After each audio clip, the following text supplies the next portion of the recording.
Everybody knows this one. Fast charging is bad for your battery, and you're right about that. Pushing power into a battery too fast really can damage it. So why does your phone let you do it every single day without asking twice? Because the damage you're picturing almost never gets the chance to happen at all. So what's that damage, actually? Charging a battery means moving lithium into a stack of thin graphite sheets, one layer at a time, where it slides into place and sits there, stored and ready. But push it in faster than the graphite can make room, and some of that lithium never makes it inside at all. It plates onto the surface instead as a thin layer of solid metal permanently, and that metal is never coming back out. But that only happens under one very specific setup, not just from charging fast on its own. It needs the battery to be cold. So the lithium is already moving slowly. It needs a cell that's nearly full, because there's barely any room left for lithium to land. And it needs a genuinely high rate of current on top of both of those, all three stacked together at the same time. Miss any one of the three, and the risk mostly disappears. So does your phone ever actually let the cold and the speed line up? Try fast charging somewhere genuinely cold, and the phone backs off on its own. Slower charging, sometimes a full pause, before you'd notice anything was wrong. Apple's own guidance puts the comfortable range at around 16 to 22 degrees Celsius, and colder than that, charging is deliberately allowed to slow down or stop. Nobody has to teach the phone to be careful in the cold. It already is.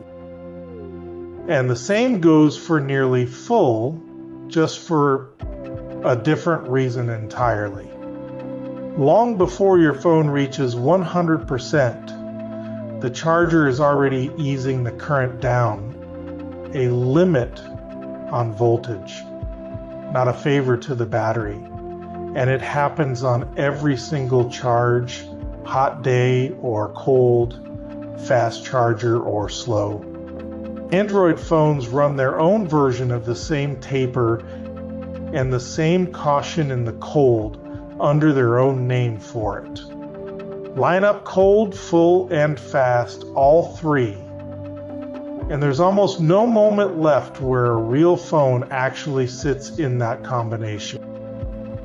But heat isn't only ever the villain here. The same warmth that ages a battery over months is exactly what keeps lithium moving fast enough to slide into place instead of plating onto the surface. So a fast charge that warms the phone up a little is, in this one narrow case, protecting itself. The heat and the speed are working against the same danger, not adding to it. So if the phone already catches the one thing you were warned about, what's actually costing you capacity every single day? Heat, just sitting there over months, quietly aging the battery, I think, whether you fast charge or not.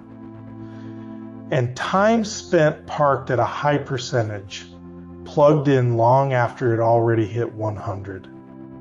Neither one has anything to do with how fast the electrons went in to begin with. So the next time you feel a little guilty for grabbing the fast charger, you were never wrong that something about charging costs you. You just had the wrong half of it. The part you were warned about is the part your phone already stops from happening. The part nobody warned you about is the part running quietly all day, every day, whether you fast charge or not. Everything you just figured out rests on something deeper, and that's the next video, so start there. Would you rather understand your computer than just use it? Then subscribe, and I'll see you next time, further down the stack.